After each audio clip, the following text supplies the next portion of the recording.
All right. I'm going to show you a couple of images from a very diverting paper in the Journal of Ultrasound in Medicine. I'm going to go way out on a limb and say that it is the most diverting paper ever published in the Journal of Ultrasound in Medicine. The title is Observations of In Utero Masturbation. Okay, now on the left, you can see the hand, that's the big arrow, and the penis on the right, the hand hovering. And over here we have, in the words of radiologist Israel Meisner, the hand grasping the penis in a fashion resembling masturbation movements. Bear in mind, this was an ultrasound, so it would have been moving images. And orgasm is a reflex of the autonomic nervous system. Now, this is the part of the nervous system that deals with the things that we don't consciously control, like digestion, heart rate, and sexual arousal. And the orgasm reflex can be triggered by a surprisingly broad range of input. Genital stimulation, duh. But also, Kinsey interviewed a woman who could be brought to orgasm by having someone stroke her eyebrow. People with spinal cord injuries, like paraplegias, quadriplegias, will often develop a very, very sensitive area right above the level of their injury, wherever that is. There's such a thing as a knee orgasm in the literature. I think the most curious one that I came across was it was a case report of a woman who had an orgasm every time she brushed her teeth. This was something in the complex sensory motor action of brushing her teeth was triggering orgasm. And she went to a neurologist who was fascinated, and he checked to see if it was something in the toothpaste, but no, it happened with any brand. They stimulated her gums with a toothpick to see if that was doing it. Nope, it was the whole, motion. And the amazing thing to me is that you would think this woman would have excellent oral hygiene. Sadly, this is what it said in the journal paper. She believed that she was possessed by demons and switched to mouthwash for her oral care. It's so sad. I interviewed, when I was working on the book, I interviewed a woman who can think herself to orgasm. She was part of a study at Rutgers University. Gotta love that, Rutgers. And I interviewed her in Oakland in a sushi restaurant. And I said, so could you do it right here? And she said, yeah, but I'd rather finish my meal if you don't mind. But afterwards, she was kind enough to demonstrate on a bench outside. It was remarkable. It took about 1 minute. And I said to her, are you just doing this all the time? She said, no, honestly, when I get home, I'm usually too tired. She said that the last time she had done it was on the Disneyland tram. I don't know. The headquarters for orgasm along the spinal nerve is something called the sacral nerve root, which is back here. And if you stimulate with an electrode the precise spot, you will trigger an orgasm. And it is in fact that you can trigger spinal reflexes in dead people. A certain kind of dead person, a beating heart cadaver, and this is somebody who is brain dead, legally dead, definitely checked out, but is being kept alive on a respirator so that their organs will be oxygenated for transplantation. Now, in one of these brain dead people, if you trigger the right spot, you will see something every now and then. It's a reflex called the Lazarus reflex, and I'll demonstrate as best I can, not being dead. It's like this. You trigger the spot, the dead guy or gal goes like that. Very unsettling for people working in pathology labs.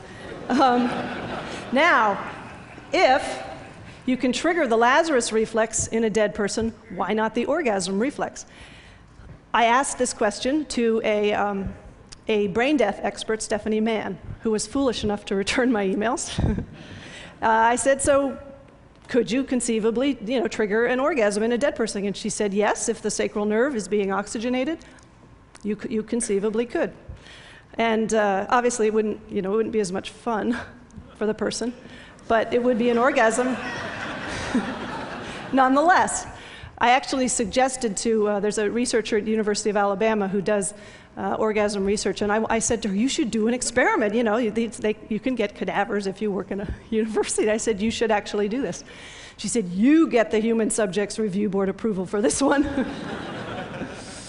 According to 1930s marriage manual author Theodore van de Velde, a slight seminal odor can be detected on the breath of a woman within about an hour after sexual intercourse.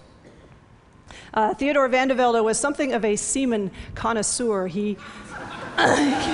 This is a guy writing a book, Ideal Marriage, you know, very heavy hetero guy. But he wrote in this book, Ideal Marriage, he said that he could differentiate between the semen of a young man, which he said had a fresh, exhilarating smell, and the semen of mature men whose semen smelled, quote, remarkably like that of the flowers of the Spanish chestnut, sometimes quite freshly floral, and then again, sometimes extremely pungent.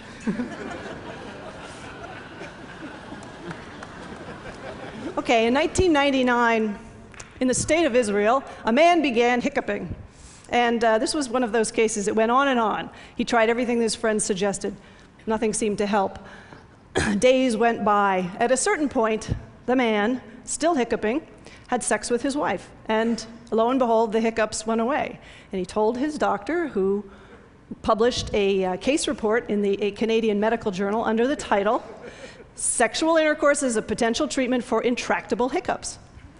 I love this article because at a certain point they suggested that unattached hiccupers could try masturbation. I love that because there's like a whole demographic, unattached hiccupers. No, married, single, unattached hiccuper. In the 1900s, early 1900s, gynecologists, a lot of gynecologists, believed that when a woman has an orgasm, the contractions serve to suck the semen up through the cervix and sort of deliver it really quickly to the egg, thereby upping the odds of conception. It was called the upsuck theory. And if you go all the way back to Hippocrates, physicians believed that orgasm in women was not just helpful for conception, but necessary. You would have the doctors back then were routinely telling men the importance of pleasuring their wives. Marriage manual author and semen sniffer Theodore van de Velde has a line in his book. I love this guy. I got a lot of mileage out of Theodore van de Velde. He had this line in his book that supposedly comes from the Habsburg monarchy, where there was an Empress Maria Theresa who was having trouble conceiving, and apparently the royal court physician said to her, I am of the opinion that the vulva of your most sacred majesty be titillated for some time prior to intercourse. It's apparently, I don't know, on the record somewhere. Masters and Johnson, now we're moving forward to the 1950s. Masters and Johnson were upsuck skeptics, which is also really fun to say. They didn't buy it. And they decided, being Masters and Johnson, that they would get to the bottom of it. They brought women into the lab, I think it was 5 women, and outfitted them with cervical caps containing artificial semen. And in the artificial semen was a radio-opaque substance such that it would show up on an X-ray. Just amazing. This is the 1950s. Anyway, these women sat in front of an X-ray device and they masturbated, and the Masters and Johnson looked to see if the semen was being sucked up. Did not find any evidence of upsuck. You may be wondering, how do you make artificial semen? I have an answer for you. I have 2 answers. You can use flour and water or cornstarch and water. I actually found 3 separate recipes in the literature. My favorite being the one that says, they have the ingredients listed, and then, in a recipe it'll say, for example, yield 2 dozen cupcakes. This one said, yield 1 ejaculate. There's another way that orgasm might boost fertility. This one involves men. Sperm that sit around in the body for a week or more start to develop abnormalities that make them less effective at head-banging their way into the egg. British sexologist Roy Levin has speculated that this is perhaps why men evolved to be such enthusiastic and frequent masturbators. he said, if I keep tossing myself off, I get fresh sperm being made, which I thought was an interesting theory. So now you have an evolutionary excuse. Okay. Alrighty. There is considerable evidence for upsuck in the animal kingdom. Pigs, for instance. In Denmark, the Danish National Committee for Pig Production found out that if you sexually stimulate a sow while you artificially inseminate her, you will see a 6% increase in the farrowing rate, which is the number of piglets produced. So they came up with this plan, this 5-point stimulation plan for the sows, and they had the farmers, there's posters they put in the barn, and they had a DVD, and I got a copy of this DVD.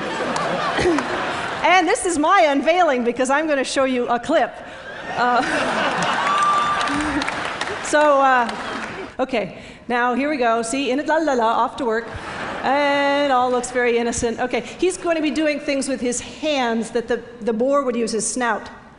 Lacking hands. Okay. This is the boar has a very odd courtship repertoire.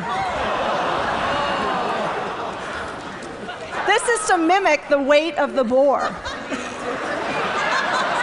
You should know the clitoris of the pig inside the vagina, so this may be sort of titillating for her. Here we go.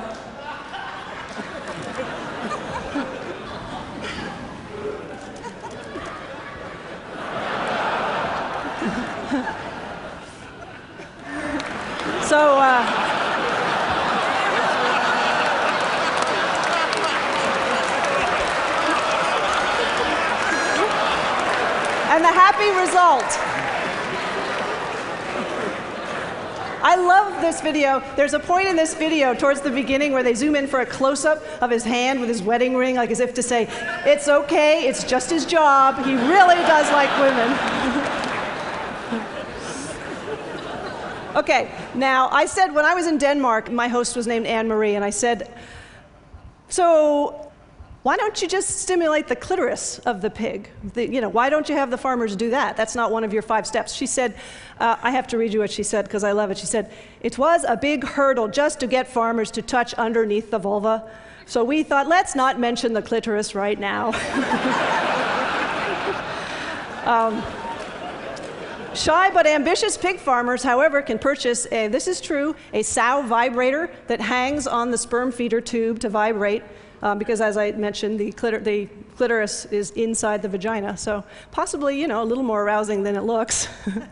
And I also said to her, now these sows, you may have noticed the sow doesn't look to be in the throes of ecstasy, and she said, you can't make that conclusion because animals don't register pain or pleasure on their faces in the same way that we do. They tend to, pigs, for example, are more like dogs. They use the upper half of the face. The ears are very expressive, so you're not really sure what's going on with the pig. Primates, on the other hand, we use our mouths more. This is the ejaculation face of the stump-tailed macaque. And, interestingly, this has been observed in female macaques, but only when mounting another female. Masters and Johnson in the 1950s, they decided, okay, we're going to figure out the entire human sexual response cycle, from arousal all the way through orgasm in men and women, everything that happens in the human body.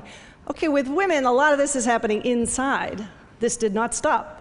Masters and Johnson, they developed an artificial coition machine. And this is basically a penis camera on a motor. There's a phallus, clear acrylic phallus with a camera and a light source attached to a motor that's kind of going like this. And the woman would have sex with it, and that's what they would do. Pretty amazing. Sadly, this device has been dismantled. This just kills me, not because I wanted to use it. I wanted to see it. One fine day, Alfred Kinsey decided to calculate the average distance traveled by ejaculated semen. This was not idle curiosity. Dr. Kinsey had heard, and there was a theory kind of going around at the time, this being the 1940s, that the force with which semen is thrown against the cervix was a factor in fertility. And Kinsey thought it was bunk, so he got to work. He got together in his lab 300 men, a measuring tape, and a movie camera. And in fact, he found that in 3/4 of the men, the stuff, it just kind of slopped out. It wasn't spurted or thrown or ejected under great force. However, the record holder landed just shy of the 8-foot mark, which is impressive. Yes, exactly. Sadly, he's anonymous. His name is not mentioned. In his write-up of this experiment, in his book, Kinsey wrote, "2 sheets were laid down to protect the oriental carpets." Which is my second favorite line in the entire oeuvre of Alfred Kinsey, my favorite being, "Cheese crumbs spread before a pair of copulating rats will distract the female, but not the male." Thank you very much.